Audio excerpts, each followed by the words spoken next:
Yo, yo, yo, yo, what's going on with y'all? It's your boy Money Making Marlo. You know what I'm saying? I got a special guest with me here today. Who I got with me here today? My name is Yonah, music producer, manager, um, film photographer. Mm. Yeah, Yeah, you out here, you do everything. yeah. Yes, sir. So, Yeah. first thing I like to ask people is, how's your week been? What's been going on? My week's been busy. Mm. Like I say, is like I've been just recording multiple people, mixing, mastering, shot a few videos, just the whole shebang, basically. Okay, Yeah. okay. You got any bangers coming out that you can speak on, or you would rather just keep it to yourself Ooh. for right now? Uh, it's kind of hard to tell whether I could speak on them or not. I've been working. Like all I say is, there's a lot of artists that have a lot of bangers coming out. Yes, sir. You know, so I'm not sure if I'm supposed to speak on them. That's all but good. I'll give hints throughout, and I'll say some names throughout the podcast, and if they're pissed, it is what it is. So, so let me get into the real questions. Yeah. So, out of all the things that you say that you are and that you do, which one of them do you feel like you're the most best at? For me, I say the production side. And why is that? That's the first. That's what got me into everything. Mm. So I started producing beats. Like I started making beats back in 2009, my early years, and that's what got me into everything, right? Mm-hmm. So, and for me, I hold that dear, and that's really what I focus on the most. That's what Mm-hmm. I love doing. Okay, so Yeah. producing is number one. Yeah. Okay, do you ever catch yourself being an artist sometimes, maybe being ad libs, or like you have solo tracks? Yeah. I actually do. After a few years of producing, I ended up just like I guess recording myself. It's kind of hard not to when you have like the equipment right there. Mm-hmm. So I just started producing myself, released a few songs, and then kind of just took a backseat after that. Okay, okay. So far, we're getting pretty close to the end of 2021. Yeah. You know what I'm saying? Did you set? I'm assuming you set some goals at the very beginning of the year. Do you feel like you've reached them? You surpassed them? You haven't gone to it yet? I feel like I reached some and I surpassed some. Like I've always had a goal to kind of start my own company, and that was one of the goals that I set last year. And this August, I managed to kind of achieve that, right? So I ended up opening up my own like business management company, and basically, I got a chance to work with a lot of big artists and shit like that. And I'm just hoping that I could reach the rest by end of the year. Still a long time left. Okay. Yeah. What are some of the other goals that like you've set out?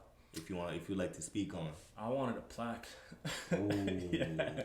I know it sounds crazy to a lot of people, No, but that's I wanted okay. a plaque. Like that's something I've been working on for a minute, right? Like I've been just chasing that, and I know it's kind of getting to the point where it's gonna be hard to make it by end of this year, but that's a goal that I'm gonna set for next year. Wow. Yeah. A plaque. Yeah. Are you close to it? Are you kind of far? What's it looking like right now? I feel like I'm in the halfway. Like I feel like it's right there, but it still needs work, if that makes sense, right? So it's hard to work with bigger artists, like especially artists that can get a plaque, because obviously why would they work with you when they could be working with niggas in the industry that have, I guess, better connections or already established. So like even though I do work with some, I guess, kind of big artists, it's always hard to work with industry people because their managers get in the way, their agents get in the way. Like even if you're cool with them, it's hard to kind of get on that working terms. Yeah. Do you feel like producers get the love they deserve? Nah. Okay, why is that? Why is that? It's because because producers are not in the face of it, right? Like producers are most of the time they're not the ones that are in the music video. They're not the ones in like the title of the song, nothing like that. So it's hard for me to give credit to somebody that I don't know. So a lot of fans have that disconnect between the producers, but then they have that super close connection to the artist because they're like, yo, this, like, even though sometimes you might listen to a song and you don't even care about the lyrics, but the beat is super hard and the production is hard, but you still give the credit to the artist, not the producer, right? And producers live in this little world where once we produce the beat, we mix a track and all that, that's it. Really, the company doesn't need us no more. The industry it's like, yeah, okay, take the backseat, we'll take it from here type of shit, right? And it makes it super hard to kind of get the credit, the recognition that you deserve. Yeah. So what do you think would have to be done in order for that to change? I feel like just producers need to get their credit. Like the one person I could give an example of is Metro Boomin. When Metro Boomin when he was coming out, you would hear his tag everywhere, and like now is a standard, right? But everything gets washed up after everybody does it all the time. So when Metro was on, like, I'm not gonna say he's not on his prime, but when he was coming up, like 2017, 2016, you would hear his name everywhere. So it was hard to ignore him. So as soon as you hear a banger, you automatically associate it, and then you go do research, or you'll see him in a music video. Like he was all over Future's music videos and everything. So you kind of get that association, and you kind of get to know him better on, like, I guess, like on a star level, where you're like, oh, yo, I know how he looks like. I know his sound.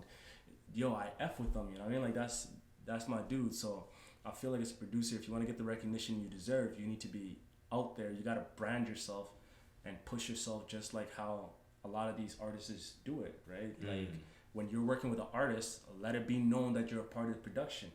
And a lot of producers, they get shy, or they're not used to that same clout that artists are. Artists are fine with being out there. Producers usually tend to be inside recording, mixing, and more like inclusive, I guess. Yeah, so it just makes it super hard. Sheesh. What's your as a producer, I noticed that most producers have a signature touch, you know what I'm saying? So what I mean like by that, for Pharrell Williams, he has like this 3 hard, you know what I'm saying? And then Metro Boomin, you know what I'm saying? Like what do you think? What would you say yours is? What's something that everything that you put your hands on has that like should let people know, yo, it's me? Yeah, for me, when it comes to the beat production, I do have a tag, but a lot of times, again, I'm one of those artists that I'm telling people not to be like, the one that likes being in the background, right? So I'm fine with being in the back, and like I don't feel like I really have like a signature when it comes to like production. So like when you hear a track that I produce for someone, 99% of the time people don't even care, right? So I'm just like, it is what it is. But when it comes to beats, I do have a tag, and usually as soon as a bunch of people hear it, it's like it goes like, you rascal is just like my little brother, 5-year-old brother. I got him to say that on one of my. Oh, you rascal! That's your thing. Yeah. Okay. Right. So, but that's only for like beat make, like when I'm sending out beats and stuff like that. I always put that tag in. But like on production wise, or even video wise, I don't really put a tag. And again, if you're somebody that wants to come up and be somebody, get a tag for both your videos, for your production, even if you're just mixing this song, let it be known that you're a part of it. Like tell the artist, it's like, yo, instead of charging you 50 for this mix, I'll charge you 45, but tell everybody it's mixed by, or put my name on the description. A lot of artists don't mind if you ask them, right? Just don't be shy of it. And that's if you want to get your name out there and actually start building your brand. Make sure you do that. Damn. Yeah. So you're saying a lot of producers just gotta put their pride to the side and just like, yo, just talk to whoever they're working with. Yeah, you have to. Because like pride is the downfall. Like if you're too prideful to ask, or if you're scared that they're gonna diss you or some shit like that, then why are you in it? It gets harder the more you climb up. So get used to being uncomfortable right now. Like put that all on the side right now. And if they reject you, then you know, yo, I don't gotta give him a deal next time. When he comes to me, like, what people don't realize is these artists need you just as much as you need them, right? So like find a way where they could they could spend less money, but also give you something in return. So it's not always going to be about the money at the end of the day. So just tell them, like, yo, I'll charge you half for this song, especially for bigger artists, right? Like let's say you're working with an artist that's I don't want to diss no producer, but that's above their production level, right? And it happens a lot. Sometimes artists are just in the city and they need any producer, or they find any producer online, and they're like, yo, let me use your beat. And let's say Pressa or anybody hit you up, just be like, yo, you could take the beat half off, or you could take it for free. But one thing I need for sure is give me my royalties, and make sure you give me my credit. like credit is everything, or even tell them, yo, put my tag in there and tag me or whatever you can, make me a part of the branding. And then that way you don't understand how much more money you'll make from other people just being like, oh, yo, this is the guy that produced for Presses. So now your brand is coming up, and then now you're climbing up as an artist and as a producer. I mean, as an artist, really. Yeah. Wow. So the best way is just try things. You never know. Try things. You never know. Yeah. Wow. Try things. Okay. Yeah. Who are some of the artists that you got to work with that you just real blessed to work with? Oh man, I say DBX, Money Mitch, E-Town. Okay. Yeah. I think it's Yo, starting off with E-Town E-Town love. Yes, sir. I have to, bro. I love working with these mans, right? I got work with Bully, freaking Honcho. R.I.P. Bully. Yeah. Oh, damn. R.I.P. Mac, Dizzle. Let's go back to Edmonton. Moraine, who's actually doing pretty amazing right now. Okay. He freaking got a campaign with Foot Locker. She. Yeah. Damn. So he got a whole commercial with Foot Locker. He got freaking #1 radio station hit right now. Like his album is doing numbers in the radio. Freaking what else? Wow. I don't know. He's doing work. So but like that's not to downplay everybody else. Like everybody that I named are incredibly talented artists, right? And I just feel like I'm blessed to work with all of them. Yeah. Okay. Whenever you work with some of these like OT artists, do they ever come here, or is it you going to them, or you just send your work out to them? It's all the above. Sometimes artists come here and record a track. Literally, sometimes even for a weekend, they'll come for the weekend, enjoy the city, just record a bunch of tracks, right? Like they'll have it, they'll kind of practice their songs, come in, just record it, and then just fly back. Sometimes they'll record it over there, just like what I was just showing you earlier.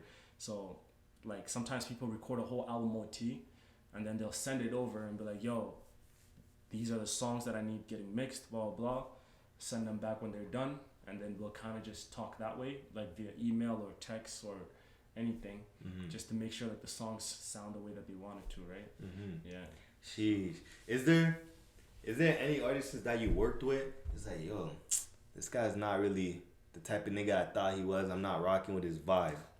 I mean, you don't have to drop names if there was, but if there was a situation, can you speak on it? If there ever was a situation like that? Man. Let me remember. I never want niggas to drop names because I never want to put you in that spot. I'm not gonna drop names. I respect. The thing is, even when I don't mess with them like that, I respect them for what they are. And sometimes I might not want to work with them again, but I still like listen to them. Like I'm still kind of like a fan. I'm like, yo, I might not rock with him as a person, but as an artist, I mess with your music, and I'm not gonna disrespect you or let whatever that you do or how you act just because I don't like it. I won't let that get in the way of me trying to like, I guess, diss you or anything like that. So I'm not gonna drop names out of respect, but there's been a few. I know when I was Toronto, Ontario, when I was down there's a few artists. Well, actually, no, just 2 artists where I was like, yo, I'm a fan. I can't wait to work with them. Yeah. Man, it's like, yo, you're in town. I was like, yeah. It's like, yo, hit me up. We got in the studio and it was just like a drag. Like I just hated being there. The nigga was a headache. Yeah, like it was just a headache, and I was like, it was just the whole process was just, it just wasn't worth it. Like I went home and I was like, yo, and even till this day, I don't think the track's ever done, just because it was just such a headache to get going. Like we're sitting there for 4 hours doing nothing, then another 4 hours recording like half a verse because the man's not paying attention, then he's just talking shit, then he's starting fights, and like, you know, he thinks on top of the world. And I was just done by like half the day. I was just like, yeah, I'm done. Like I don't want to work with this man ever again. and I like to think like, ain't that type shit crazy? Like someone on online could really be whoever they want to be, but like when you meet someone face to face, you can't hide none of that no more. Because when you're behind the screen, you could be Superman if you wanted to. Yeah. You know what I'm saying? Your name. Yeah. Jonas, how you say it? Yonah, my bad. No, it's all good. Where'd the name come from? That's actually my real name. Oh, that's your real name? Yeah. Oh, what the fuck? The whole time, because when I first saw your name, I'm like, that can't be. You know what I'm saying? Sheesh. So that's your government. Yeah, that's my government. Oh, shit. For me, I always say, like, yo, I don't have really anything to hide. Everybody I know is involved in something or has something going on. But for me, like, yo, I always just kept a straight edge. And I was like, yo, I don't really need to hide anything. I'm not trying to burn no bridges with nobody. I don't really need to hide who I am. Cause you know, in this type of game, everybody always got like Something. a little nickname. Yeah. You know what I'm saying? Let me ask you this. I like to ask people that have to do with the music world. I like to ask them this. Let's say you're an artist. You know what I'm saying? You're an artist in our city. You make a song. Yeah. A nigga knows your song from beginning to end. Yeah. Beginning to end. Obviously, that's the best type of love you can get. Yeah. The nigga comes up to you, woo's telling you how much he fucks with you, and then now he goes to his homies. His homies say, "Bro, you dick riding the nigga. Leave the nigga alone." What's your thoughts on that? I'm very anti that. This is how I always see things. It's like, yo, if you could be a fan of Drake, right? Then why can't you be a fan of a local nigga? Like, it's simple as that. It's like, this is how I always see it. In Toronto, there isn't really that filter, which is why, like, the biggest difference I say between Edmonton and like any other city that has like music going on, like even Van. Like, I lived in Van for a year. I lived in Toronto for a bit. I've went to freaking Manitoba. I've met artists from Cali. And like, one thing that's always consistent is like, yo, even if you're my brother, right? Like, even let's say we're blood brothers. If I'm a fan of you, I'm a fan of you. It doesn't necessarily have to mean that I'm dick riding. It's just like, yo, if I know your music and I support you, then I support you. Like, that shouldn't, like, I don't see how people should kind of see that as, oh, leave the man alone, stop dick riding. It's like, yo, you could still have that friendly, like, you could still be just kind of like friends and a fan of someone, right? Is because, like, at the end of the day, I need, like, as an artist, you need the support of the people around you, and even the people that aren't around you, to kind of get to the position where you could be somebody, right? And one thing that I learned heavy when I was in Toronto is that, like, yo, somebody could be sitting here right now, and like, let's say, you know how you're sometimes you're in a room with like 50 people and like it's just kind of vibing, whatever. Like, it doesn't have to necessarily be like a studio, and like everybody could act like a stranger and all that shit. And then as soon as that one person gets a little bit of buzz, suddenly those same 50 people that been in your circle the whole time, suddenly they're fans. Like, they're not gonna treat you any different, but they're gonna let the people around them know, it's like, yo, yeah, I fuck with him, I support him. And there's even been occasions where, like, I might be beefing you, but I still support your music, right? It's like, it doesn't mean that I'm dick riding. It just means like, yo, I'm gonna show you love because I'm a fan of your music. I feel like dick riding is a little different. If you're like dick riding just for someone for clout, that's when I start considering a dick ride. I say, yo, let me just dick ride this guy so he can give me a few shout outs. That's when I'm like, yo, stop dick riding. But if you're like, yo, I genuinely support this man, I'm gonna buy his album, I'm gonna go to his show, you know, then that's different. I just consider that just being a fan. Yeah. Cause you know what I'm saying, with shit like that, the reason why I'm saying that, cause that's literally what happened to me. You know, like, in this city, obviously, I fuck with everybody. I fuck with anything you, and I mean this from the bottom of my heart. Anything you got going on that you'll die for, I'm already fucking with it. You know what I'm saying? But there's 3 artists, when I tell you I listen to. See? And let me know if you know. I know you gotta know the 3rd one. You know Ralph, Rizzy. Ralph, yeah, I heard him. Saint Laurent. Yeah, I know him. And DB. Yeah. DB, bro. Them 3 niggas. It's like, when I listen to them, like, let's say I'm in the whip, my windows down, a whole bunch of winds coming in. I roll up my windows to hear everything. You know?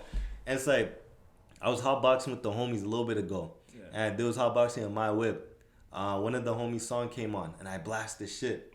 And these niggas start clowning me, dick riding ass nigga, dick riding. Ooh. I'm like, bro, I showed the nigga love, I'm dick riding. I hate, I'm a hater. Yeah. You know what I'm saying? You can't win. Yo, the thing is, I'm not even gonna lie to you. In this city, I feel like it's a huge disease where, like, you can't support somebody from the city. I don't know why, but like Edmonton, and that's why nobody from Edmonton ever gets to the level that they should. Like, you know what I mean? Like, there's a lot of talent. Like, yo, Saint Laurent is super talented.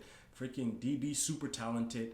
And they're not the only ones. Like, yo, there's a lot of talented people in the city, and the only thing that's stopping them is just the level of hate. Like, for example, I'm not trying to diss Toronto artists because I work with a lot of them.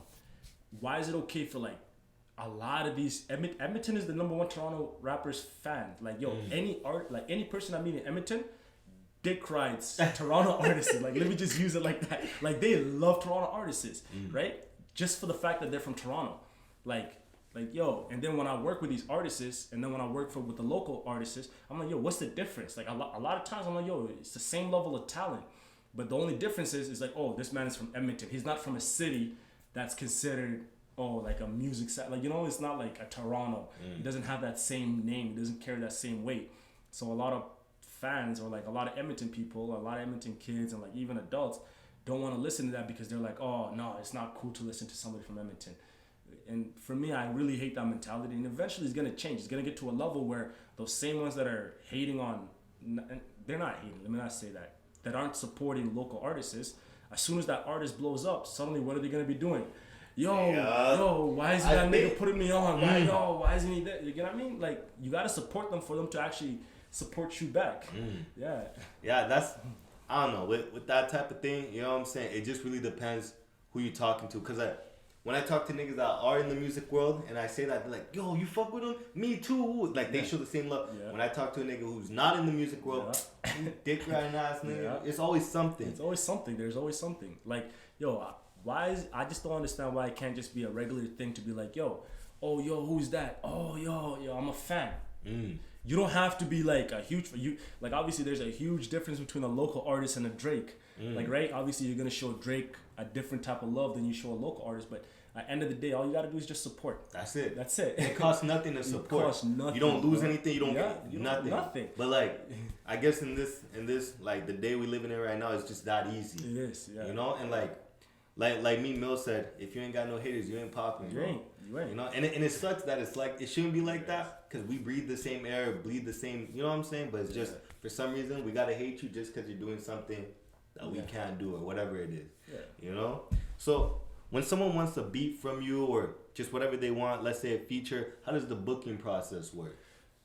Usually, I get a lot of DMs. I used to hate DMs because I'm not really social media savvy.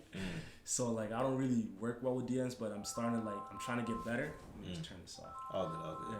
So, like, I'm trying to, like, get better at that, but, like, for me, I like email just because email, I could save it. It's easy for me to, like, process, right? DMs, I forget about it too quick. I'm like, oh, okay, shit, I'm going to get back to them later. And then, boom, it's been 3-4 days. Right? Email, I'm like, yo, if they took the time to email me, let me see how serious this is. Right? So, but I say, like, now. So emails hit different than a DM. Than a DM, okay. Right? Like, when you hit me through email, I'm like, okay, let me see. Because it's email. How often am I going to go on email, right? So I usually check it once or twice a day. Social media, I'm always in there. And then so somebody will send me a DM, and let me just bypass that real quick and continue scrolling. It's not even like conscious thing. It's just something that I feel like everybody does. And then you just kind of forget it. But right now, I just urge everybody. It's like, yo, just contact it however. Like right now, I'm trying to make it an effort on my end to just, whatever platform you hit me on, I'll try to respond. I'll try to, try my best to just make the most of it. Okay. Yeah. I mean, long as you trying, that's all a nigga can really ask for. You know what I'm saying? My other question to you is, what is this right here? DT Studios is actually the co-owner of this this studio. Oh, okay. So this is his brand, and this is what the studio, like, I work here, I support it, I'm 100% behind it. So it's just it stands for Double Up Time Entertainment, right? Okay. So, and then he had this idea, and I was like, why not jump on and help him? And then it just got a lot bigger than he expected. Okay, yes, sir. If you could speak on it, let's say someone wants you for a feature or for a beat, anything. What's your price? Ooh. It's hard to gauge it because just this last Friday I sold a beat for $1,000. Damn. Yeah. 1,000 for 1,000. Sheesh. Yeah. So like, I'm on BeatStar just like everybody else, just because it's the easiest. So usually what I do is, if you're buying like an exclusive, I have like an exclusive section where you name the price, and if I find like the price is reasonable for the beat, most of the times I'll let it go. Like I don't try to. Yeah. Damn. Yeah, I'm dead ass. That's crazy. Yeah. Is the website that you use, do they get a percentage of that, or that all goes to you? That all goes to me. Sheesh. Yeah. So I know that's a nice feeling. Yeah, it's a nice feeling, yo. And then I know, like, I sell off a lot of beats. Like, I know when I'm in the studio here, if I mess with the artist, most times I just give them the beat for like 150, 200. It's not a big deal to me, right? I'm just like, I make a lot of these beats, and if I support you and like, I think like, yo, you're really, really into this shit, and you really love it and you're talented, I'm like, yo, it doesn't hurt me to just give you the beat sometimes. It's like, why not? Damn. Right? Yeah. What was that feeling like when you sold your first beat? Oh my God. Like to see you got bread from it. What was that feeling like? It was, I don't think there's really any feeling like it. Like, I just felt so related, yo. Like, damn. This was like a while. This was like 2012. 12? Yeah. I mean, you've been doing this. Yeah. Bro, how old are you, bro? Bro, I'm 29. 29? Yeah. Damn, nigga. Yo, Yeah, black don't old, crack, bro. Yeah, you know what I'm thanks, saying? Bro. But yeah, so, been in it for a so minute. 2012. Yeah. So Okay. 2012, I sold my first beat. And yo, I was like, this is it.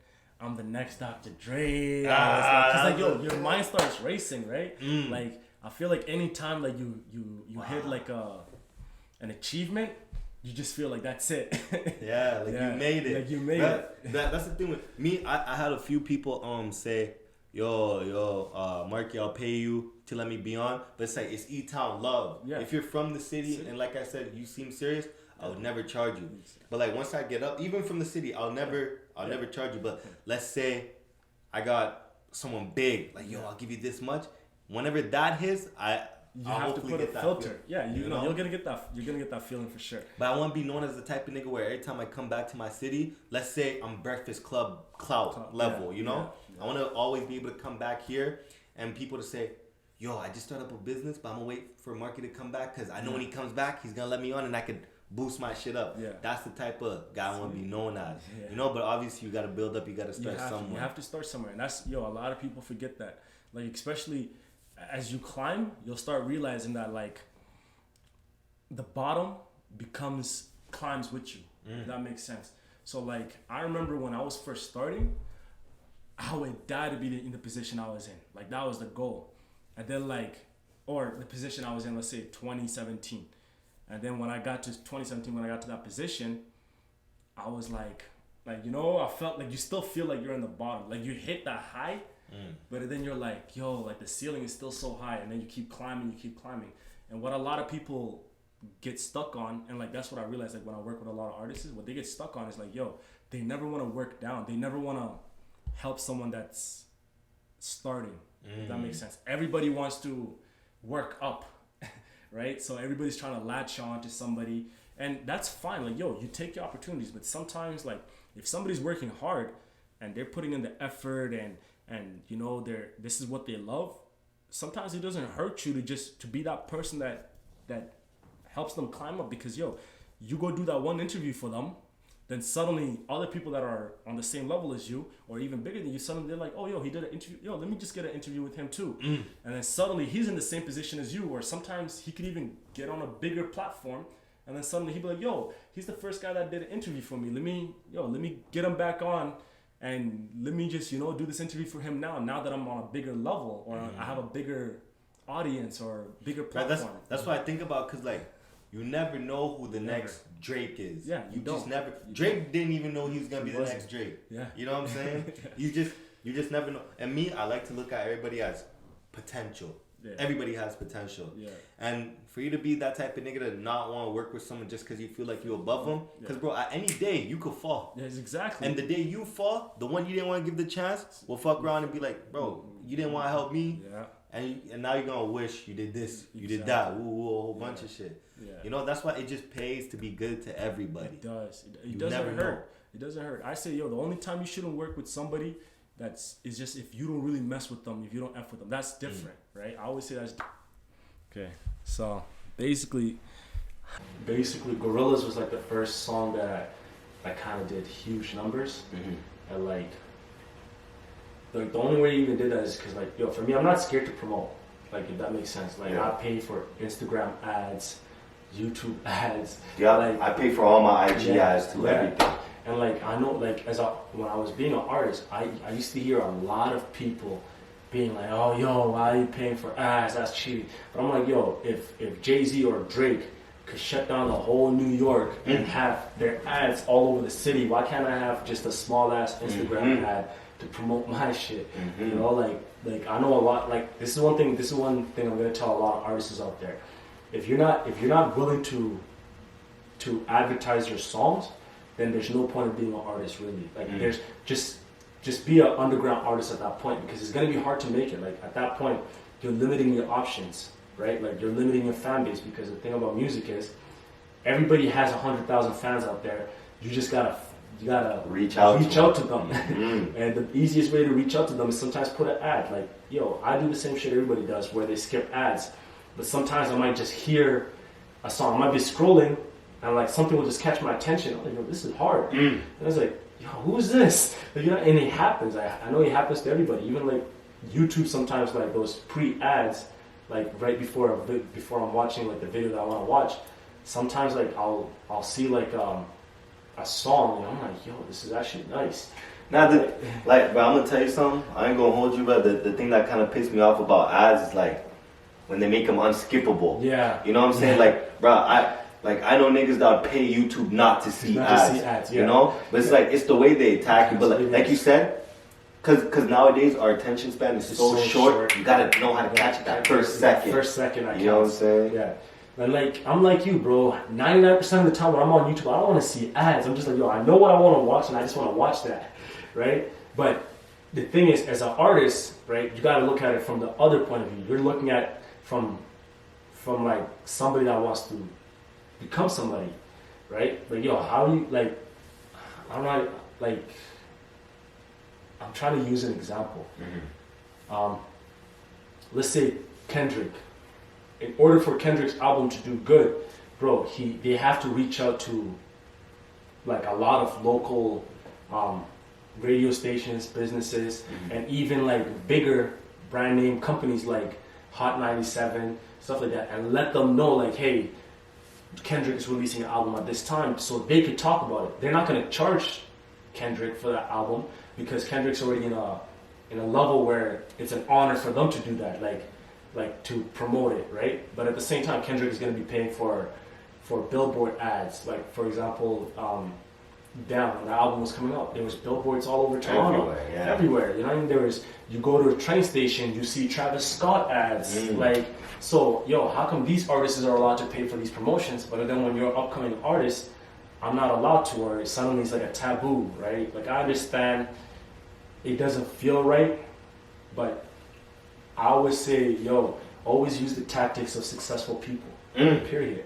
Right? If successful people are promoting their shit to become who they are, then you gotta promote their shit. If they're doing shows, you gotta do shows. If they're reaching out to other platforms and doing interviews, then you gotta do that. You can't be bigger than them, because you're not. Until you're actually bigger than them, you'll never get to that position if you're not willing to use those same tactics. Damn. Yeah.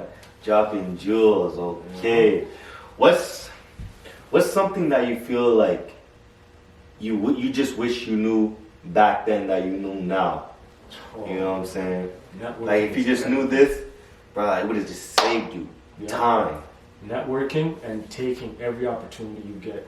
I feel like, yo, my biggest regret was I remember I got an email from what's that label that oh man, I forget his name. You know that song "Wait on Me"? Like, by who? I'm not sure. I can't remember his name. Let me just find it real quick. Okay. Do your thing. I know I have it as like my thing, but like, but moral of the story is like, yo, so this company hits me up. Yeah. At the time, they weren't like the biggest company, so they're like, yo, pay us $5, we'll put you on our freaking platform, we'll promote you, we'll do this. Yo, we just did this, and for these artists. And I was like, yo, $5? Nah, F out of here, blah, blah, blah. And then a year later, this company blows the F up. You know what I mean? They're being talked about everywhere. They signed how many major artists. And like at the time they hit me up, they were looking for artists. And I wasn't aware of that, right? So I didn't even do my research before I rejected them. I was just like, nah, F these guys. And then come to find out that like, yo, what they were doing is they were filtering, trying to find artists. They were promoting, they were building brand, like, and next thing you know, they're this big ass company or big ass label.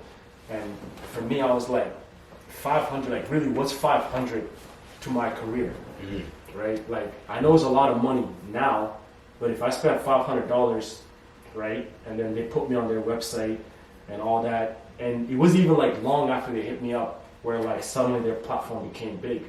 it was just like, at the time, I just couldn't care to freaking even deal with that, with all that, or I didn't even care to do the research. Yeah, so Wow. yeah. Sometimes. So what you're saying? Sometimes it just pays to just go for it. Just go for it, And you really never know. Yeah. And the thing, don't get scammed. Go, Yeah. do your research. Oh, yeah, of course. Do your research. See, my biggest problem wasn't that I didn't pay, was that I didn't do my research. Right? Like, if I would have done my research, then I would have felt better about myself about rejecting it, and then it would have blew after, because I would have been like, yo, I'm not gonna let myself get scammed, like all that. And like at the time, I was like, nah, these mans ain't nothing. And then come to find out, their platform became big. Like, they were getting, I think I was reading on Complex, they were getting like up to 100,000 people going onto their website all the time. I was like, shit. And even WorldStar used to reach out to artists, and they ask you $250 to get posted on their website.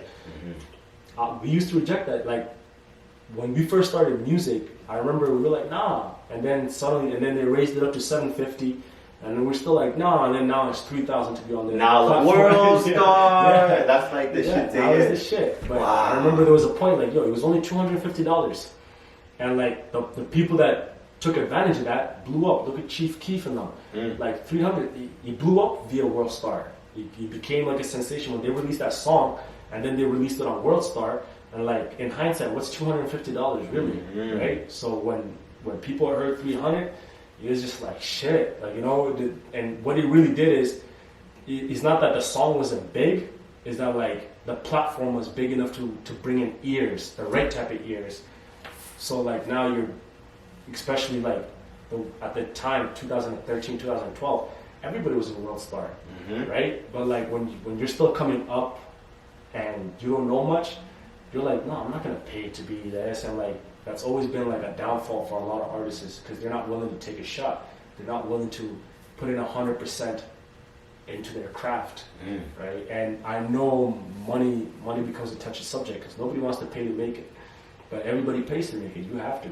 You really think Tyga and them didn't have to pay to make it? They didn't have to pay DJs.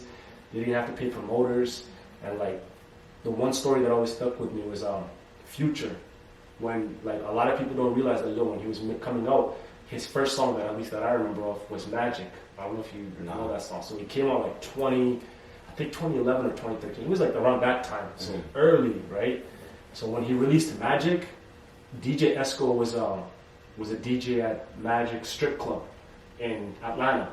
So he named the song after the strip club, and then they used to like pay what do you call it, strippers to dance to the song, and like DJ Esco was the DJ. So yo, they would just play the song all the time, and that's how he got his first early year buzz, right? And it's like, yo, sometimes you have to do what you gotta do. You gotta build your own buzz before everybody else catches on. DJ Esco, was he the one on Too Much Sauce? Yeah. Was that his? That was his beat. DJ Esco he's the one that does most of. He's been DJing, and he was like his producer from the start. So they both came out at the same time, and that's why they're so close, because they both needed each other, right? So Future was the artist, and DJ Esco was the one that would play all of his songs at the strip club. And Magic is huge in Atlanta. Like, being a stripper in Atlanta is like the go-to thing. Yeah. Besides Toronto and stuff like that, where else in the world have you been?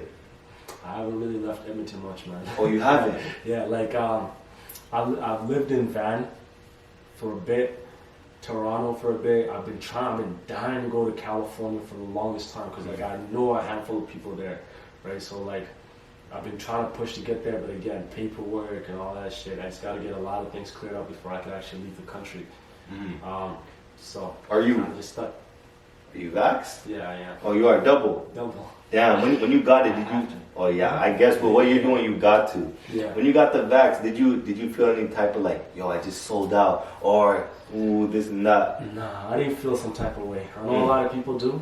A lot of, like, shit, 99% of the artists that come by here aren't vaxxed. They don't care for it, right? But for me, I'm just like, yo, it didn't really bother me much. I'm like, this is something I gotta do, right? Like, if I want to keep my businesses going, if I want to still be out there and get to a position where I need to get to, it's like, I'm like, yo, there's a better ways for government to control me than just do this vaccination shit. It's like, yo, this is too complicated, like, right? Especially with like how sensitive everything is. It's like, yo, these mans could literally watch me through my phone. They really think they really need to use such a controversial vaccine or like COVID vaccine to kind of control me. So I don't know. I just never really cared for it. I'm just like, I gotta do what I gotta do. Okay.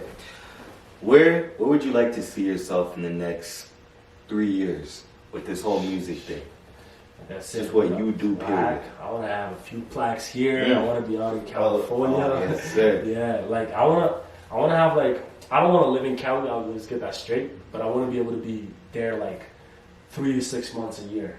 Because like I want to be there for like networking purposes, like Cali, Atlanta, just have. I mean, shit, you gotta enjoy it too. Come on. Yeah, no. Obviously, I'm gonna enjoy it, right? But for me, my enjoyment will come when like I'm like, yo, I'm working with XYZ, whoever the biggest artist is at the time. All right, yo, crunch time, 3 months, gonna bust my ass off. We're gonna get this project out of the way. Yeah. And then, do you know what I do for the rest of the year? Celebrate. Yes, sir.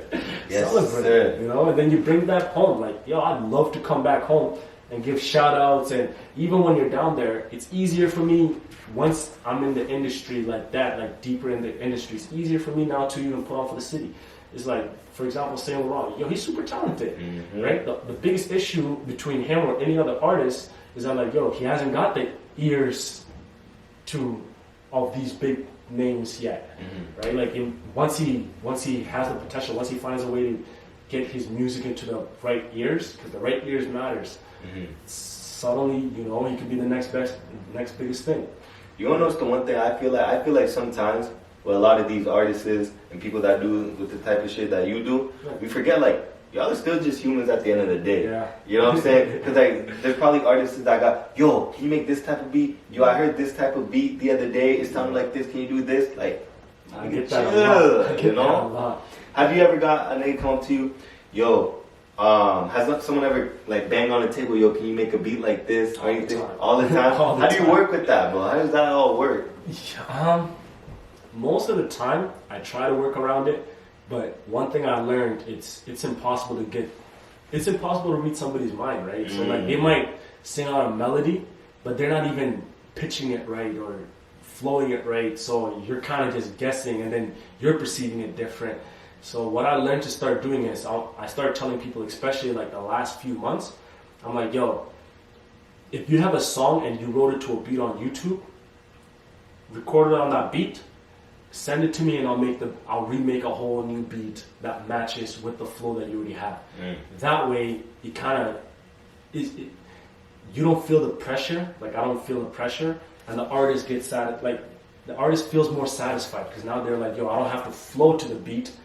Like he's making the beat to my flow, right? And I started like, there's a bunch of tracks here that I do that for, where artists will just jump on like a YouTube beat, and then they'll send me the song, and then I'll just make the whole beat around it, right? Like I'll completely recreate the beat, and I'll just take the acapella from the song, and then I'll just put it on the new beat that I made, and then suddenly it's like, yo, the beat sounds different, but like the rhythm, the flow, everything is still the same. Okay. That's everything I got to ask you. Before I end this all off, is there anything you'd like to ask me? Nah, but I would like to thank you. Of course. Yo, I'm gonna keep it 100 with you. Like, I want you to know I'm not just saying this just because you're here, but out of everybody I had on, I've learned a lot from you. And now that you said, I kind of, because I was thinking like, yo, this guy, because I'm the type of nigga, when someone is speaking, you say something, and I catch on to him like, oh, okay. And I noticed like, it's probably just because you've been around a little longer. I'm not saying you're old, you know what I'm saying? I'm just saying. I know my age. I mean, like, to niggas my age group, you up there. But like, to niggas that are like in the real world, you're not that old. You know what I'm saying? But like, it's just, from a lot of things, and you have a nice way of wording things, you know what I'm saying? But like, bro, with this, it's been like the most insightful, if that makes sense for me, you know? And what I like to do is, maybe in 6-7 months, if you're still in the city, I love to have you on and talk about progress. Whether you're doing good, bad, my nigga, even if it's just looking like this, nothing's going on, I want to hear about how regular it is. Yeah. You know, I'd love to have you back on, just talk about what's new. Nah, I'm game, yo. Yes, sir. Yes, sir. Okay. Yeah. It's your boy Money Making Marlo. Yonah Chuang. And I'm out. Alright. What you think? I fuck with it, yo. Okay. Really appreciate it. That was nice, man. Let me stop before I forget.